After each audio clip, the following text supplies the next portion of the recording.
자, 이제 모바일 앱의 특징들을 좀 살펴보면요. 우선 운영체제를 살펴보겠습니다. 아시는 것처럼 운영체제는 크게 모바일 앱을 운영하기에 운영체제는 안드로이드와 윈도우와 그리고 아이폰이 있습니다.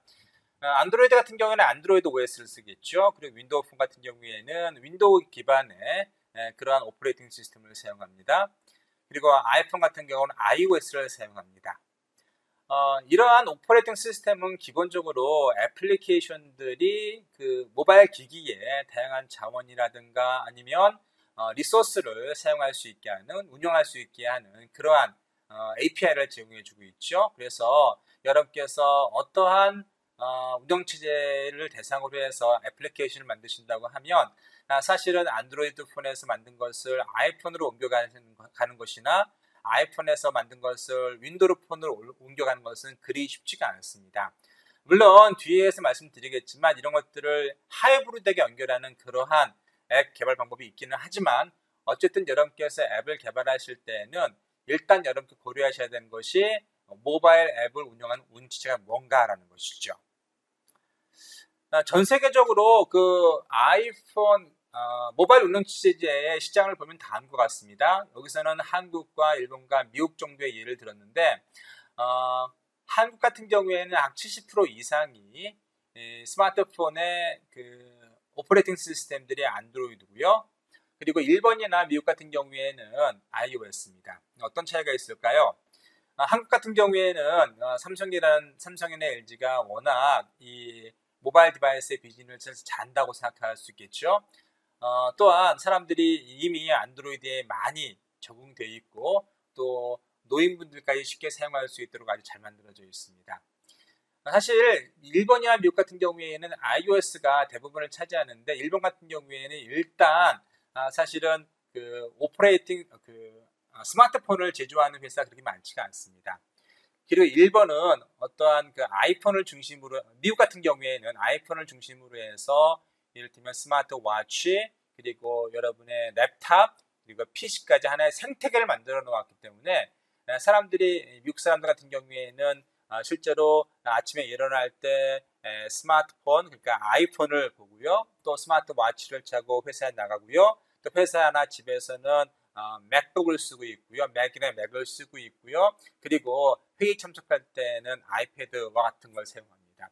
또 이런 것들이 하늘에 연결되어서 서로 데이터를 주고받기 때문에 상당한 그런 생태계를 만들었기 때문에 상당한 비즈니스 효과를 거두고 있습니다. 사실 그런 생태계에서 사람들이 벗어나는 것이 쉽지가 않죠. 이를테면 그 중에 하나의 체인, 이를테면 가장 중요한 체인 중에 하나가 스마트폰인데 스마트폰을 안드로이드 폰으로 바꾸는 순간 그 생태가 깨지기 때문에 미국 사람들은 매우 불편함을 많이 느낄 것입니다.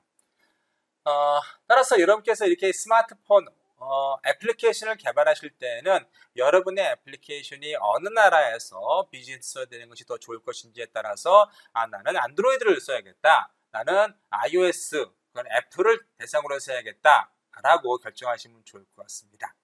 또 사실은 어떤 사람들은 얘기하기를 안드로이드 폰에서 앱을 개발해서 비즈니스 하는 것보다는 비록 시장은 작지만 그 점유율은 작지만 애플의 앱을 개발을 해서 비즈니스를 하면은 훨씬 더 이윤이 많이 난다고 얘기를 합니다. 실제로도 그렇고요. 또 그래서 마켓보다는 어떤 비즈니스적인 어떠한 이득을 위해서 iOS로 가시는 분들이 꽤 많은 것으로 알고 있습니다. 자, 이 운영체제, 모바일 운영체제를 기반으로 한 다양한 특성을 보면 다음과 같습니다. 우선 안드로이드, iOS, 윈도우 폰들이 있는데요. 우선 개발 언어는 안드로이드나 iOS는 모두 C나 C++를 사용하는데 안드로이드 같은 경우에는 자바를 우리가 안드로이드 폰용 앱을 개발할 때는 주로 많이 사용하고요. 안드로이드 자체는 C나 C++로 만들어져 있습니다. iOS 같은 경우에도 뭐 C나 C++가 iOS를 만들 때 사용되었고요. 주로 iOS용 애플리케이션을 만들 때는 여기 보시는 것처럼 Objective-C라든가 Swift 이런 것들을 사용합니다. 그래서 일반적으로 생각할 때 안드로이드 같은 경우에는 자바를 생각하시면 되겠고 최근에는 자바를 아주 쉽게 이렇게 만들어 놓은 코틀린을 많이 사용하고 있죠. 안드로이드를 폰을 개발했을 때에는 자바나 코틀린을 사용한다고 생각하시면 되겠고, 또 iOS용 내가 애플리케이션을 개발한다라고 하면은 오브젝티브 C나 아니면 스위프트를 사용합니다. 윈도우 폰 같은 경우에는 윈도우 폰을 위한 개발 언어 자체가 C나 C++ 혹은 여기 보면 .NET C 샵입니다. 그리고 뭐 네이티브 C나 C++ 혹은 뭐 여기 비주얼 베이직 넷이 있는데 그걸 이용해서 윈도우 폰의 애플리케이션을 개발할 수가 있습니다. 시장 점유율을 보면은 안드로이드가 거의 80%를 차지하고 있고 iOS는 약 한 17%, 18% 정도를 차지하고 있죠. 플랫폼 오퍼레이팅 CPU 같은 경우에는 주로 ARM을 많이 사용하고 있고요. 그리고 안드로이드의 커널 혹은 iOS의 커널은 모두 리눅스, 그러니까 옛날에 여러분께서 유닉스나 혹은 리눅스 생각하시는데 보통 그 기반을 많이 사용합니다. 그래서 안드로이드 같은 경우에는 커널이 리눅스 기반이고 iOS 같은 경우에는 다윈이라는 유닉스 기반의 그러한 커널이 존재하는데 그런 것들을 사용합니다. 물론 윈도우 폰 같은 경우에는 윈도우 NT 기반이겠죠. 라이선스가 있는데 라이선스는 여러분께서 굳이 지금부터 생각하실 필요는 없고요. 그래서 이러한 차이들이 있습니다. 이제 모바일 앱의 종류를 좀 생각해 보겠습니다. 모바일 앱 종류는 크게 세 가지로 나눠질 수 있습니다. 네이티브 앱이 있을 수 있고요. 클라우드 앱이 있을 수 있고요. 그래서 앱 기반의 앱이 있을 수 있고 네이티브 기반, 그냥 독립적인 그런 앱이 존재할 수 있습니다. 최근에는 하이브리드 앱이라고 이 둘 간의 특성을 약간 버무려 놓은 그러한 앱이 존재합니다. 우선 네이티브 앱은 모바일 기기에 직접 설치합니다. 그래서 여러분께서 구글 플레이 스토어라든가 아니면 앱 스토어에서 다운로드 받으시는 것들이 모두 네이티브 앱이라고 생각하시면 되겠습니다. 그래서 모바일 기기에 직접 다운로드해서 인스톨 하죠. 따라서 개발자는 모바일 장치별로 독립적인 앱을 개발해야 됩니다. 따라서 여러분께서 만약에 iOS를 위해서 앱을 개발했다고 하면 만약에 안드로이드 폰을 위해서 그것을 개발하려면 또 다른 공부를 해야 되는 것이죠. 네이티브 앱은 어떠한 모바일 기기, 어떤 OS를 중심으로 해서 OS를 대상으로 해서 개발되기 때문에 운영체제의 의존도가 매우 높습니다. 그렇다면 네이티브 앱은 왜 사람들이 개발할까요? 그냥 좀 더 보편적으로 아주 네이티브 그냥 클라우드 앱처럼 뒤에 설명드리겠지만 클라우드 앱처럼 이런저런 기기에서 사용될 수 있게 만들면 되지 않을까요? 사실은 네이티브 앱은 굉장히 많은 장점을 가지고 있습니다. 우선 인터넷이 없어도 우리가 네이티브 앱을 사용할 수 있고요. 또 모바일 기기의 다양한 하드웨어나 소프트웨어 자원을 쉽게 활용할 수가 있습니다. 그래서 하드웨어 자원이라고 말을 하면 뭐 GPS나 아니면 카메라가 될 수 있고요. 소프트웨어 자원이라고 하면 다양한 그 iOS나 안드로이드 제공해주는 그런 API를 이용해서 쉽게 시스템을 개발할 수가 있어요. 그래서 네이티브 앱은 상당히 빠르고 또 비즈니스화해서 돈을 벌기도 상당히 효과적이죠. 또 인터넷이 없어도 많이 사용할 수 있기 때문에 많은 사람들이 모바일 앱 가운데에서 네이티브 앱을 많이 개발하는 이유가 되겠습니다. 두 번째 종류로서 클라우드 앱이 있는데 이 클라우드 앱은 웹 기반의 앱입니다. 따라서 일반적으로 브라우저 상에서 돌아가는 앱을 생각할 수 있습니다. 따라서 브라우저만 있으면 이 앱을 운영할 수가 있는 것이죠. 그래서 모바일 장치나 운영체제는 독립적입니다. 또 앱의 다운로드나 설치가 불필요합니다. 하지만 반드시 인터넷이 연결되어 있어야 하고요. 앞에서 네이티브 앱이 가졌던 시스템 내에 여러분의 모바일 기기 안에 하드웨어나 소프트웨어 자원을 쉽게 이용할 수가 없습니다. 따라서 최근에는 이 클라우드 앱 같은 경우에라면 어떤 회사에서 자신이 이미 만들어 놓은 시스템이 있고 그 시스템의 서비스를 이용하기 위해서 이런 클라우드 앱을 만들어 배포를 하죠.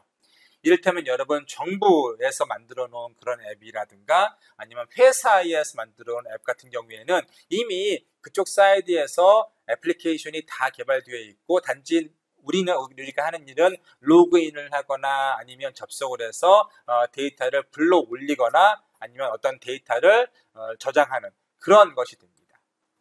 그래서 최근에는 이런 클라우드 앱이 그런 비즈니스화된 모델, 그러니까 회사에서 이미 자신의 시스템을 가지고 있고 그런 시스템을 이용하는 인터페이스 정도로 사용하는 것이죠. 그래서 둘 간의 비교를 해보면 우선 모바일 앱 환경은요, 클라우드 앱 같은 경우에는 클라우드 서버가 되는 것이고 네이티브 앱 같은 경우에는 모바일 장치가 되는 것이죠. 무슨 말인가 하면 실제로 애플리케이션이 운영이 되고 프로그램이 돌아가는 것은 클라우드 앱 같은 경우에는 클라우드 서버예요. 여러분이 하는 일이 무엇인가 하면은 그 클라우드 서버에 접속을 해서 어떤 세션을 연 다음에 여러분의 아이디나 패스워드를 집어넣어 서비스를 이용하는 것이죠. 그리고 여러분은 그 브라우저를 통해서 거기에 있는 데이터를 보거나 혹은 그 브라우저를 통해서 데이터를 쓰는 것이죠. 그러나 네이티브 앱은 그 모든 일이 어디서 일어납니까? 모바일 장치, 여러분의 모바일 장치에서 일어납니다. 따라서 여러분의 모바일 장치가 빠르다면 속도가 빠르겠죠. 근데 클라우드 앱은 여러분의 모바일 장치가 느리더라도 그렇게 차이가 없습니다. 단지 인터넷 속도가 빠르다면 좋겠죠. 그리고 여러분의 웹 브라우저가 아주 효과적으로 데이터를 처리한다고 하면 클라우드 앱은 여러분의 모바일 디바이스의 성능이 그리 좋지 않더라도 좋은 퍼포먼스를 제공해 줄 수 있겠죠.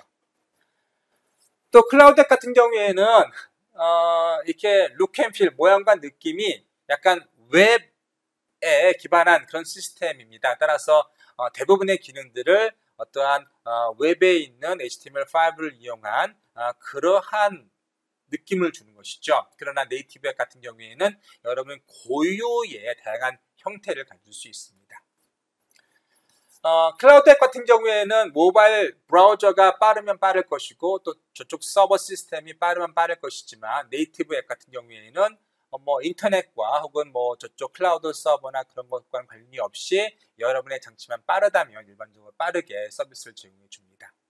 또 앞서 말씀드렸던 것처럼 네이티브 앱 같은 경우에는 GPS나 카메라나 여러분의 모바일 디바이스가 제공하는 운동이나 음향과 같은 장치를 충분히 활용할 수 있지만 클라우드 앱은 그렇지가 않다는 것입니다. 최근에는 이렇게 네이티브 앱이나 클라우드 앱의 장점만을 접목시키는 하이브리드 앱이 사람들한테 주목을 받고 있는데요. 이것은 플랫폼별 개발의 최소화를 가져올 수 있습니다. 다시 말해서 네이티브 앱은 내가 iOS를 개발한 다음에 또 안드로이드 앱을 개발해야 되잖아요. 그러나 클라우드 앱은 그렇지가 않았었습니다.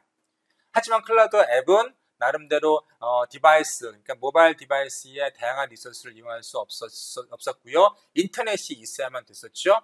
그런 장단을 잘 접목해서 만든 것이 이 네이티브 하이브리드 앱인데 따라서 네이티브 앱이 가지고 있는 단점, 다시 말해서 플랫폼마다 개발해야 된다는 그러한 단점을 최소화했고요.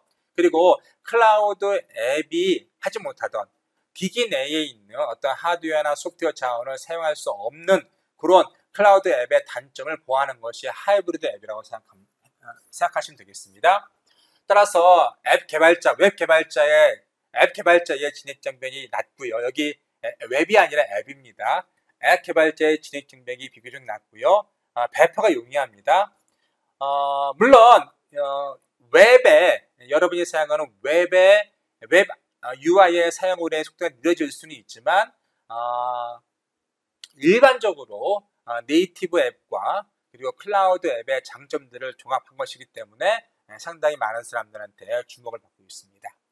그런데 그 웹소스에 앱을 포함시킬 경우, 다시 말해서 어떤 프로그램이 저쪽 그 클라우드 사이드에서 여러분에게 넘어와서 돌아갈 경우에는 보안상의 문제가 있을 수 있습니다. 따라서 여러분께서 이를테면 해커라든가 아니면 요즘은 피싱 그런 여러 가지 사건들이 많이 일어나죠. 그런 사람들이 어떤 앱을 다운로드 받아라 하면은 보통 자바스크립트가 아니면은 거기에 간단한 프로그램들이 여러분의 시스템에 들어와서 돌아가게 되는데, 그러면 실제로 문제가 생기는 거죠. 그런 앱들이 보통 하이브리드 앱으로 개방되거나 아니면 클라우드 앱으로 개발됩니다. 하이브리드 앱은 앞서 설명드렸던 것처럼 시스템의 의존적인 부분을 최소화시켰습니다. 그래서 여기 그림에서 보시면, 자, 이 부분이 시스템 독립적입니다. 이것이 실제로 여러분이 개발하시는 앱이 되는 것이고, 이 자바스크립트를 이용해서 네이티브 앱이 건들 수 있는 이 모바일 디바이스의 다양한 리소스를 접근할 수가 있게 되는 것이죠. HTML이나 CSS를 통해서 혹은 HTML5를 이용해서 룩앤필을 구현할 수 있고요. 다양한 기능들을 구현할 수가 있어요. 그리고 자바스크립트를 통해서, 자, 실제로 이 자바스크립트가 여러분의 모바일 기기에 다운로드 된 다음에 그것이 돌아가죠. 그러면서 실제로 이 모바일 디바이스 내에 있는 다양한 자원을 사용할 수 있게 되는 것이죠. 하지만 시스템 의존적인 부분들이 있습니다. 이것이 하이브리드 플랫폼이라는 부분, 이 부분이 있는데, 여기에는 뭐 자바스크립트의 API라든가 하이브리드 코어 인터페이스 래퍼가 있는데, 이런 것들이 이제 실제로 시스템 의존적인 부분이죠. 그래서 여러분께서 iOS를 사용하시든 안드로이드를 사용하시던 이 부분만은 달라지게 되는 것이죠. 근데 이것은 일반적으로 여러분 마치 운영체제처럼 그 시스템에 맞게 사업자에 의해서 만들어지는 부분입니다. 따라서 여러분께서는 이 부분은 신경 쓰실 필요 없고 이 부분만 실제로 신경 쓰시는 거죠. 그리고 우리가 인스톨할 때에는 만약에 아이폰이라면 아이폰용 그 하이브리드 플랫폼을 설치를 해서 윗부분을 돌리게 되면 되는 것이고, 안드로이드라면 안드로이드용 하이브리드 플랫폼을 설치를 해서 이 부분을 돌리면 완벽하게 들어갈 수 있는 것이죠. 자, 이제 우리가 배운 것이 세 가지죠. 하나는 네이티브 앱이 있었고, 웹 기반의 클라우드 기반의 앱이 있었고, 또 하이브리드 앱이 있었습니다. 자, 그것을 여기 참고 문헌에서 좀 영어로서 비교해 놨는데, 여기 빨간색은 어떠한 단점을 얘기하는 것이고요. 또 파란색은 장점을 얘기하고 있습니다. 그리고 이렇게 회색은 일반적으로 그 사람들이 뭐 장점도 아니고 단점도 아닌 일반적인 특징을 얘기해 볼 수 있는 것인데, 여기에서의 네이티브 앱의 장점이 하이브리드나 웹보다는 좀 많죠. 예. 그리고 또 장점들을 보면 대부분이 모든, 그러니까 우리가 가지고 있는 모바일 디바이스의 API를 충분히 사용할 수 있다는 겁니다. 이것이 상당히 큰 장점이고요. 단점은 뭔가요? 이것이 여러 가지 멀티플 플랫폼을 지원하지 않는다는 것입니다. 하지만 하이브리드 같은 경우에는 그런 것들을 조금씩 상쇄시켰죠. 그래서 네이티브에 있는 단점을 하이브리드에서는 조금 완화시켰고요. 그리고 웹 기반에 있는 어떤 애플리케이션의 단점들, 이런 것도 있잖아요. 이런 것들을 좀 상쇄시킨 부분들이 이 하이브리드에서 보입니다. 그래서 어떤 부분이 이제 네이티브만의 장점인지 또 하이브리드만의 장점인지 웹 기반의 애플리케이션의 장점인지를 좀 파악해 보시면, 그래도 아직까지는 네이티브가 사람들에게 더 많은 장점을 제공해 주죠. 물론 우리가 배워야 되는 것도 많고 해야 되는 일도 많지만 여전히 많은 장점을 가지고 있습니다. 그래서 보통 회사에서 자신의 서비스를 위해서 만들 때에는 네이티브 앱보다는 좀 빠른 시간 내에 많은 것들을 처리할 수 있는 하이브리드라든가 아니면 웹 기반의 앱을 개발합니다. 클라우드 기반의 앱을 개발하는 것이죠.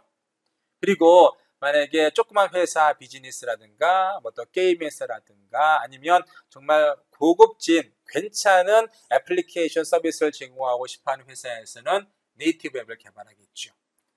그러한 장점들을 가지고 있기 때문에 여러분께서 잘 연구하셔서 여러분이 가지고 있는 아이디어가 어떤 앱으로 개발되어야 되는지를 결정하셔야 할 겁니다.